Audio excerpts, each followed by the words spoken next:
పిత పుత్ర పవిత్రాత్మ నామమున ఆమేన్. ప్రభు మీతో ఉండునుగాక, మీ ఆత్మతో ఉండునుగాక.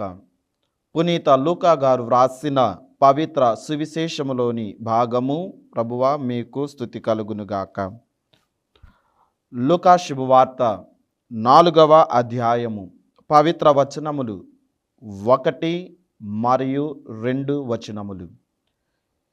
యేసు పవిత్రాత్మతో పరిపూర్ణుడై యోర్దాను నుండి తిరిగి వచ్చి ఆత్మ ప్రేరణ వలన ఎడారి ప్రదేశమునకు నడిపింపబడెను. అచ్చట 40 దినములు సైతానుచే శోధింపబడును. ఆ దినములలో ఆయన ఏమీయూ తినలేదు. ఆ దినములు గడిచిన అనంతరం ఆకలి కొనెను. ఇది క్రీస్తు సువిశేషము. క్రీస్తువా మీకు స్తుతి కలుగునుగాక. క్రీస్తునాథుని యందు ప్రియ సహోదరి సహోదరులారా, దేవుని ప్రియమైన బిడ్డలారా, అందరూ బాగున్నారు అని అనుకుంటూ ఉన్నాం. దేవుడు మీ అందరినీ కూడా దీవించాలని, ముఖ్యముగా క్రీస్తు సందేశము అనే ఈ యొక్క కార్యక్రమం ద్వారా దివ్యవాణి ప్రేక్షకులందరికీ కూడా దేవుని శుభ ఆశీస్సులు, దేవుని దీవెనలు అందజేస్తూ ఉన్నాం. ముఖ్యంగా ప్రియ సహోదరి సహోదరులారా, తపస్కాలములో 40 రోజుల దీక్షను చేపడుతూ ప్రత్యేకముగా ఈ 40 రోజులు ప్రత్యేకముగా మనము ఎంతో నిష్టగా, ఎంతో ఆత్మీయముగా, ఎంతో దీక్షగా, ఎంతో పట్టుదలతో ఉపవాసము, ప్రార్థనలు, దాన ధర్మ క్రియలు చేస్తూ ఈ 40 రోజులను కూడా మనము ఎంతో ఆత్మీయముగా పాల్గొంటూ ఈ 40 రోజులు కూడా మన ఆత్మీయ జీవితమును కొనసాగిస్తూ ఉంటాం. ప్రియ సహోదరి సహోదరులారా, ఎందుకు ఈ 40 రోజులను తల్లి శ్రీ సభ మనకు అందిస్తూ ఉంది? ముఖ్యముగా ఈ తపస్కాలములో 40 రోజులను మాత్రమే ఎందుకు ఇస్తుంది? ఇంకా ఎక్కువ రోజులు ఇవ్వవచ్చు కదా, లేదా ఇంకా తక్కువ రోజులు ఇవ్వవచ్చు కదా. ఎందుకు కేవలం ఈ 40 రోజులు? 40 అనే అంకెకు అంత ప్రాముఖ్యత ఉంది. ఈరోజు మనం ధ్యానించే అంశము కూడా ఇదే ప్రియ విశ్వాసులారా, 40 రోజుల తపస్కాలము. ప్రియ విశ్వాసులారా, దాదాపు ఈ 40 అనే సంఖ్యను లేదా ఈ 40 అనే పదాన్ని పరిశుద్ధ గ్రంథములో దాదాపు 149 సార్లు రాయటం జరుగుతూ ఉంది. మరి ప్రియ విశ్వాసులారా, ఈ 40 రోజులను కూడా ఒక పరీక్ష కాలము. క్రీస్తు ప్రభు శ్రమలలో, ఆ క్రీస్తు ప్రభు శ్రమలలో మనము కూడా పాలు పంచుకునే కాలము. ఆ క్రీస్తు ప్రభు బాధలలో మనము కూడా ఆ బాధలను భరించే కాలముగా, అటు తరువాత విజయం అనగా క్రీస్తు ప్రభు పునరుత్థాన వెలుగును, ఆ పునరుత్థాన సంతోషాన్ని, ఆనందాన్ని మనందరము కూడా పొందుకునే కాలమే ఈ 40 రోజుల తపస్కాలము. ప్రియ సహోదరి సహోదరులారా, ప్రియ విశ్వాసుల పరిశుద్ధ గ్రంథాన్ని గమనించినట్లయితే అనేకమైనటువంటి అంకెలను, సంఖ్యలను ఉపయోగించటం జరుగుతూ ఉన్నది. మరి ఒక్కొక్క సంఖ్యకు ఒక్కొక్క అర్థము, పరమార్థము దాగి ఉంటూ ఉన్నది. ఉదాహరణకు గమనించినట్లయితే 1 అనే సంఖ్యకు ఏకదేవుడు, ఏకైక దేవుడు, దేవుడు ఒక్కడే అనే అర్థాన్ని ఇస్తూ ఉన్నది. అదేవిధంగా 2 అనే సంఖ్యకు త్రియేక దైవంలో 2వ వ్యక్తి అయినటువంటి క్రీస్తు ప్రభు అని మనకు తెలియజేయబడుతూ ఉన్నది. అదేవిధముగా 3 అనే సంఖ్యకు త్రియేక సర్వేశ్వరుడు, త్రియేక దేవుడు అనే అర్థాన్ని మనం చూస్తూ ఉన్నాం. అలాగనే 7 అనే సంఖ్యకు పరిపూర్ణత, సంపూర్ణత అనే అర్థాన్ని మనము చూస్తూ ఉన్నాం. అలాగనే 12 అనే అక్షరానికి సంఖ్యకు 12 గోత్రాలు అని, 12 మంది శిష్యులు అని, ఈ విధముగా అర్థాలు ఉంటూ ఉన్నాయి. అలాగనే 40 అనే సంఖ్యకు కూడా దేవుని వాగ్దానము నెరవేరే కాలము అని చెప్పి, మరియు ఈ యొక్క 40 అనే సంఖ్య పరిశుద్ధ గ్రంథములో అనేక సార్లు అనేక విధాలుగా మనకు కనబడుతూ ఉన్నది. అందుకే తల్లి శ్రీ సభ ఈ 40 దినాలను చాలా పవిత్రమైన దినాలుగా, చాలా ఉన్నతమైనటువంటి దీవెనకరమైనటువంటి దినాలుగా, రోజులుగా మనకు ఇస్తూ ఉంది ప్రియ విశ్వాసులు. అందుకే తల్లి శ్రీ సభ పరిశుద్ధ గ్రంథాన్ని ఆధారముగా చేసుకొని ఈ 40 రోజులను తపస్కాల దినాలుగాను, ఈ యొక్క 40 రోజులను ఉపవాస దినాలుగాను ప్రకటిస్తూ, మరీ ముఖ్యముగా క్రీస్తు ప్రభువు శ్రమలలో పాలు పంచుకుంటూ, ఆయన శ్రమల ద్వారా నీవు నేను కూడా, ఆయన మరణము ద్వారా నీవు నేను కూడా, ఆయన పునరుత్థానము ద్వారా నీవు నేను కూడా అనేకమైనటువంటి మేలులు, రక్షణ పొందుతూ ఉన్నాము అని తల్లి శ్రీ సభ మనకు తెలియజేస్తూ ఉంది, జ్ఞాపకం చేస్తూ ఉంది ప్రియ సహోదరి సహోదరులారా. అందుకే ఈరోజు చదవబడినటువంటి లూకా శుభవార్తలో కూడా ఈ 4వ అధ్యాయము 1వ వచనము మరియు 2వ వచనములో కూడా మనం చూస్తూ ఉన్నాం. ఏమని చదువుతూ ఉన్నాం వాక్యం? యేసు ప్రభు పవిత్రాత్మతో పరిపూర్ణుడై యోర్దాను నుండి తిరిగి వచ్చి ఆత్మ ప్రేరణ వలన ఎడారి ప్రదేశమునకు నడిపింపబడుతూ ఉన్నాడు. ప్రియ విశ్వాసులారా, ఎందుకు ఎడారి ప్రాంతము అంటే, ఆ ఎడారి ప్రాంతములో ఎవరు ఉండరు, ప్రశాంతముగా ఉంటూ ఒక్కరే ఉంటూ ఉంటారు. అలాగని నీవు నేను కూడా ఈ 40 రోజులు ఏకాంతముగా గడుపుతూ ఉండాలి. ఎవరో చూస్తూ ఉన్నారని కాదు, లేదా ఎవరో గమనిస్తూ ఉన్నారని కాదు. నీవు నేను కూడా దీవించబడాలి, రక్షించబడాలి, ఆయన శ్రమలలో పాలు పంచుకోవాలి అంటే ఇదిగో యేసు ప్రభు ఏ విధముగానైతే ఏకాంతముగా ఆత్మ ప్రేరణ ద్వారా నడిపింపబడుతూ ఉన్నాడో, నీవు నేను కూడా ఆత్మ ప్రేరణతో ఈ 40 రోజులు నింపబడాలి, నడిపింపబడాలి ప్రియ సహోదరి సహోదరుల. అందుకే ఇంకా 2వ వచనములో అచట 40 దినములు, 1 కాదు 2 కాదు 40 రోజులు ఆయన శైతానుచే శోధింపబడుతూ ఉన్నాడు ప్రియ విశ్వాసులారా. మరి ఆ దినములలో ఆయన ఏమీ కూడా తినలేదు అని వాక్యము కూడా మనకు తెలియజేస్తూ ఉంది. మరి ప్రియ సహోదరి సహోదరులారా, అదే విధముగా ఈ 40 రోజులు ఉపవాసము ప్రార్థనలు చేసి, మరీ ముఖ్యముగా ఈ పశ్చాత్తాపపడి భయభక్తులతో ఆ శ్రమలలో పాలు పంచుకునే వారికి దేవుడు తప్పకుండా పాప క్షమాపణను దయచేస్తూ ఉన్నారు. దేవుడు తప్పకుండా వారికి రక్షణ దయచేస్తూ ఉన్నారు. మరి పరిశుద్ధ గ్రంథాన్ని గమనించినట్లయితే ప్రియ విశ్వాసులారా, 40 అనే అంకెకి ఉన్నటువంటి ప్రాముఖ్యతను, 40కి ఉన్నటువంటి అనేకమైనటువంటి అర్థాలను మనము కొద్దిగా ధ్యానము చేద్దాం. ముందుగా పాత నిబంధన నోవా కాలాన్ని గమనించినట్లయితే మనము ఆది కాండము 7వ అధ్యాయము 17వ వచనములో వాక్యాన్ని చదువుతూ ఉన్నాం. ఏమని చదువుతూ ఉన్నాం వాక్యాన్ని? అక్కడ భూమి మీద 40 రోజుల పాటు జలప్రళయము జరుగుతూ ఉన్నది, జలప్రళయము సంభవించెను. చూడండి ప్రియులారా, ఆది కాండము 7వ అధ్యాయం 17వ వచనములో భూమి మీద 40 రోజుల పాటు ఆగకుండా 40 రోజుల పాటు జలప్రళయము, ఆ జలప్రళయము సంభవిస్తూ ఉన్నది. మరి అదే విధముగా 40 రోజులు కూడా ఆ వర్షధారలు జలము ద్వారా ఆ ప్రాంతమంతా కూడా కుమ్మరించబడుతూ ఉన్నది. మరి నీవు నేను కూడా ఈ 40 రోజుల తపస్కాలములో దేవుని దీవెనలు ఆ విధముగా పొందుకోవాలి. దేవుని మహాకృప వరాలు ఆ విధముగా మనపై, మన కుటుంబాలపై, ఈ యొక్క వాక్యాన్ని వింటూ ఉన్న మనందరిపైన కూడా, ముఖ్యముగా ఈ దివ్యవాణి క్రీస్తు సందేశాన్ని ఆలకిస్తూ ఉన్నటువంటి విశ్వాసులందరిపైన కూడా దీవెనలు కుమ్మరింపబడుతూ ఉన్నాయి.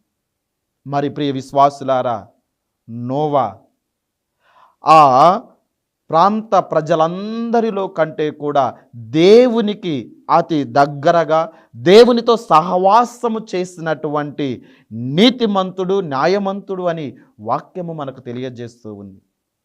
ఆదికాండము 6వ అధ్యాయము 9వ వచనములో నోవా వారి కాలములో ఉన్న వారు అందరి కంటే కూడా నీతిమంతుడు, ఉత్తముడు, దేవునికి ప్రియమైన బిడ్డగా జీవించాడు, దేవునికి ఇష్టమైన బిడ్డగా జీవించాడు. ప్రియ విశ్వాసులారా, అందుకే ఆ జల ప్రళయము నుండి, ఆ యొక్క మహాఘోర విపత్తు నుండి నోవా అతని కుటుంబము మొత్తము కూడా రక్షించబడినది. ప్రియ విశ్వాసులారా, మరి నోవా దేవుని మాట ప్రకారం, దేవుడు ఇచ్చినటువంటి సందేశము ప్రకారం, దేవుడు ఆజ్ఞాపించినటువంటి ఆ యొక్క ఓడను నిర్మిస్తూ ఉన్నాడు.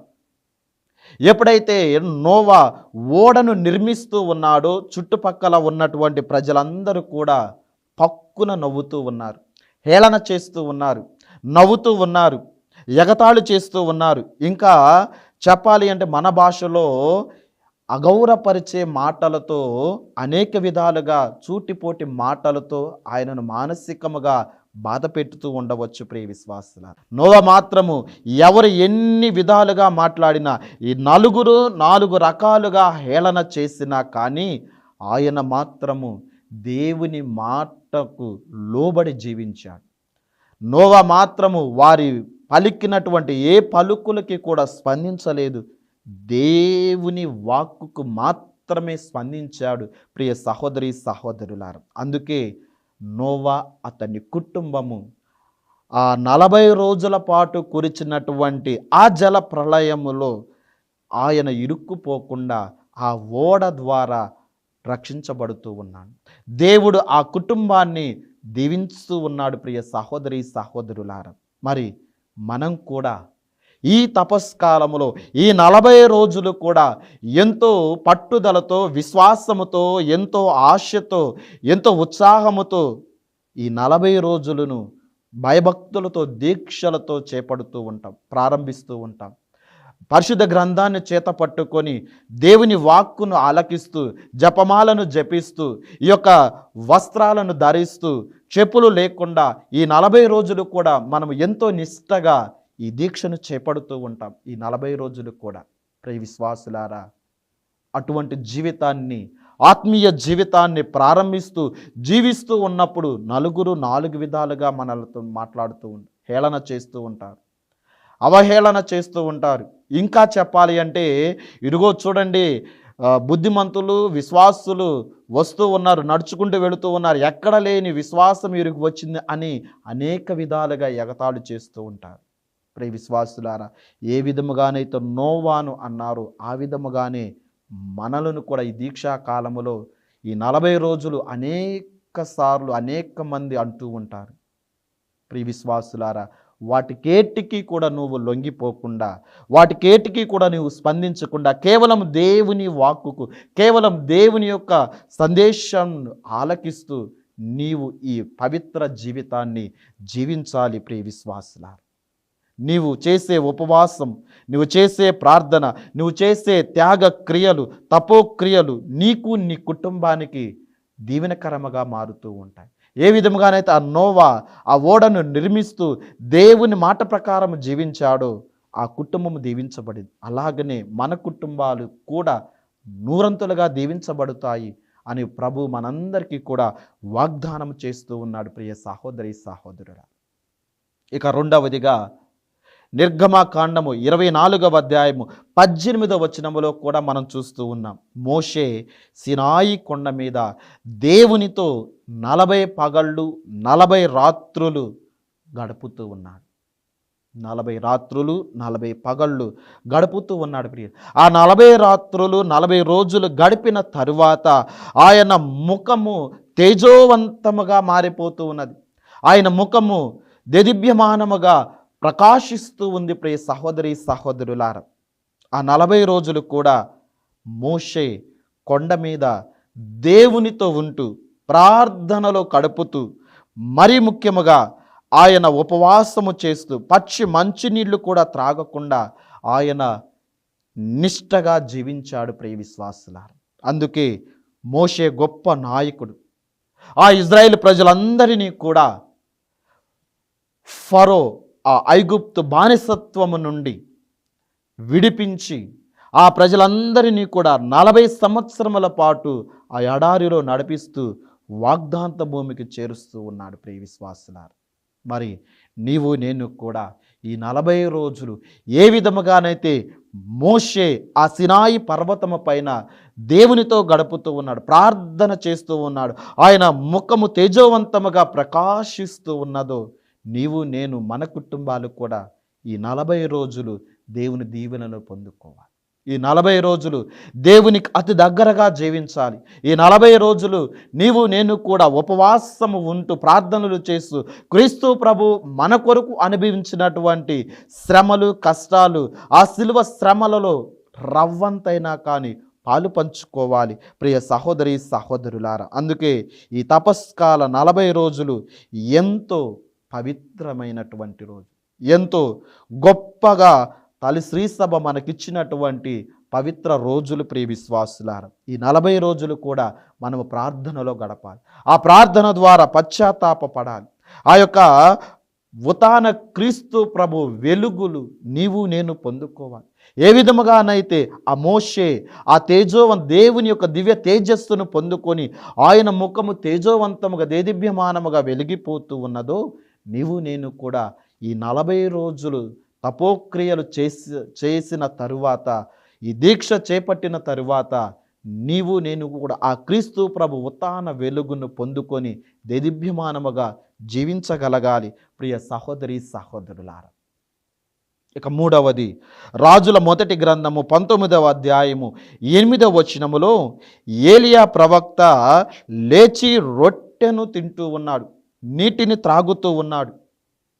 ప్రియ విశ్వాసులారా, ఏలియా ప్రవక్త పారిపోతూ ఉన్నాడు, తన ప్రాణాన్ని కాపాడుకోవాలనుకుంటూ ఉన్నాడు. దేవునితో అంటూ ఉన్నాడు, అయ్యా ఇదిగో నేను ఈ జీవితాన్ని జీవించలేకపోయి కష్టాలను భరించలేకపోతూ ఉన్నాను, ఇక చాలు నా ప్రాణమును తీసుకో అని ఒక రేగు చెట్టు కింద పడుకుంటూ నిద్రపోతూ ఉన్నాడు. దేవుడు ఎన్నుకున్నటువంటి ప్రవక్తను వదిలిపెట్టాడు. దేవదూతలను పంపి ప్రియ విశ్వాసులారా అక్కడ పరిచర్యలు చేయిస్తూ ఉన్నాడు. ఆ యొక్క ఏలియా ప్రవక్తకు కాల్చినటువంటి రొట్టెను నీటిని ఇస్తూ ఉన్నాడు, అందిస్తూ ఉన్నాడు, ఏర్పాటు చేస్తూ ఉన్నాడు. మరి ఆ ఏలియా ప్రవక్త ఆ రొట్టెను ఆ నీటిని త్రాగి ఆ రొట్టెను భుజించి ఆయన 40 రోజులు శక్తిని బలమును పొందుకుంటూ ఉన్నాడు ప్రియ సహోదరి సహోదరులారా. మరి నీవు నేను కూడా ఈ 40 రోజులు ఆ ఏలియా ప్రవక్త దేవుడు అందించినటువంటి ఆ యొక్క రొట్టెను నీటిని త్రాగి 40 రోజులు శక్తిని పొందుకున్నాడు. నీవు నేను కూడా ఆ పరలోకము నుండి దిగివచ్చిన క్రీస్తు ప్రభు, ఆ పరలోకము నుండి దిగివచ్చినటువంటి జీవము గల ఆహారము నేనే అని పలికినటువంటి ఆ ప్రభు దివ్య సప్రసాద నాదుని మనము కూడా స్వీకరించి జీవితాంతము కూడా మన ఆత్మీయ జీవితానికి మేలులు పొందుకోవాలి, మన యొక్క కుటుంబ జీవితానికి మేలులు దీవెనలు పొందుకోవాలి ప్రియ సహోదరి సహోదరులారా. ఇక 4వదిగా యోనా ప్రవక్తను మనం చూస్తూ ఉన్నాం. యోనా గ్రంథము 3వ అధ్యాయము 4వ వచనములో 40 దినములు ముగియగానే నినెవే నాశనమగును అని ప్రకటింపబడుతూ ఉన్నది.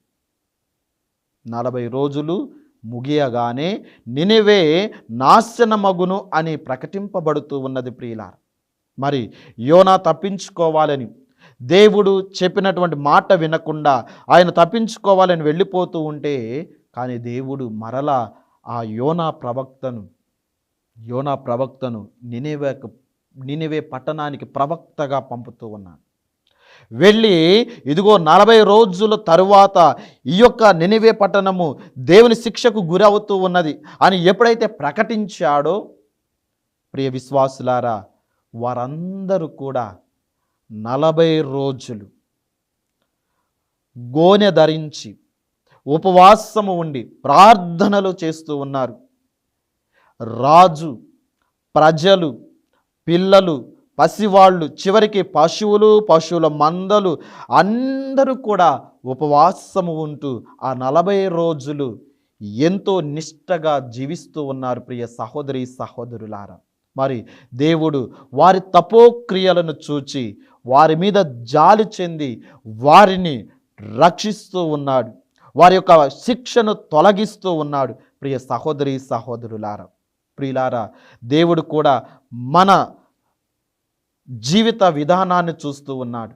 తన వాక్కు ద్వారా మనకు కూడా అనేకసార్లు సందేశాన్ని, హెచ్చరికలను జారీ చేస్తూ ఉన్నాడు. ఏ విధముగానైతే ఆ నినెవే పట్టణానికి ఆ యోనా ప్రవక్త ద్వారా సందేశాన్ని ఇచ్చాడో మనకు కూడా సందేశాన్ని ఇస్తూ ఉన్నాడు. ఆ నినెవే పట్టణ ప్రజల వలె, రాజు వలె, ప్రజల వలె, పిల్లల వలె, చివరికి పశువులు కూడా ఉపవాసం ఉండి ప్రార్థనలు చేసి గోనె ధరిస్తూ ఉన్నారో, ఇదిగో ఈ తపస్కాలములో ఈ 40 రోజులు నీవు నేను కూడా అటువంటి జీవితాన్ని జీవించినట్లయితే మన పాపములు కూడా క్షమించబడి దేవుడి దీవెనలను మనం పొందుకుంటాం ప్రియ సహోదరి సహోదరులారా. ఇక నూతన నిబంధనను మనం గమనించినట్లయితే లూకా శుభవార్త 4వ అధ్యాయం 1-2 వచనాలలో చదువుతూ ఉన్నాం. మరియు మార్కు శుభవార్త 1వ అధ్యాయం 13వ వచనంలో కూడా చదువుతూ ఉన్నాం. యేసు ప్రభు 40 దినాలు ఉపవాసము ప్రార్థన చేసి ఎడారి కొనిపోబడుతూ ఉన్నాడు. సైతాను చేత శోధింపబడుతూ ఉన్నాడు ప్రియ విశ్వాసులారా. మరి నీవు నేను కూడా ఈ 40 రోజులు ఎంతో దీక్షతో చేపడుతూ ఉన్నాం. అనేకమైనటువంటి శైతాను శక్తులు వస్తూ ఉంటాయి. ఆ 40 రోజులు క్రీస్తు ప్రభు ఉపవాసం ఉండే శైతాను శోధించబడుతూ ఉన్నాడు. నీవు నేను కూడా అనునిత్యము శోధించబడుతూ ఉన్నాం. కానీ క్రీస్తు ప్రభు ఆ శైతాను శోధనకు లొంగిపోలేదు, కృంగిపోలేదు. నీవు నేను కూడా ఏ శోధనకు లొంగిపోకూడదు, కృంగిపోకూడదు ప్రియులారా. దేవుడు మన పక్షాన ఉంటూ ఉన్నాడు. ఎప్పుడైతే దేవుడి మీద నీవు ఆధారపడి జీవిస్తావో దేవుడు మన పక్షాన ఉంటూ ఉంటాడు ప్రియ సహోదరి సహోదరులారా. మరి యేసు ప్రభు 40 రోజులు శిష్యులకు ఉత్థానమైన తర్వాత ఆయన ఇదిగో నేను సజీవుడిగా ఉత్థానమయ్యాను అని రుజువు చేస్తూ ఉన్నాడు. అపోస్తుల కార్యములు 1వ అధ్యాయం 3వ వచనములో ఉత్థాన క్రీస్తు 40 రోజుల పాటు వారికి దర్శనమిస్తూ ఇదిగో సజీవముగా లేచెను అని వారికి రుజువు చేస్తూ ఉన్నాడు ప్రియ సహోదరి సహోదరులారా. మరి అందుకే ఈ 40 రోజులు తల్లి శ్రీ సభ మనకిస్తూ ఉంది. నీవు నేను కూడా ఆ ఉత్థాన క్రీస్తు ప్రభు వెలుగును పొందుకొని మనము కూడా సాక్షులుగా ఉండాలి అంటే ఈ 40 రోజుల తపోక్రియల ద్వారా, ఉపవాసము ద్వారా, ప్రార్థన ద్వారా, దాన ధర్మ క్రియల ద్వారా దేవునికి దగ్గరగా జీవించాలి. దేవుని క్రీస్తు ప్రభు శ్రమలలో నీవు నేను కూడా పాలు పంచుకోవాలి. కాబట్టి ప్రియ విశ్వాసులారా, దేవుడు మనలను, మన కుటుంబాలను, మన జీవితాలను, మనం జీవించే ఈ యొక్క తపోక్రియల జీవితాన్ని, దీక్షా కాలాన్ని, ఈ తపస్కాలాన్ని దీవెనకరముగా మనకు మారాలి అని ఈ యొక్క ప్రార్థనలో ప్రత్యేకముగా వేడుకుందాం. పిత, పుత్ర, పవిత్రాత్మ దేవుడు మనలను దీవించునుగాక. ఆమేన్.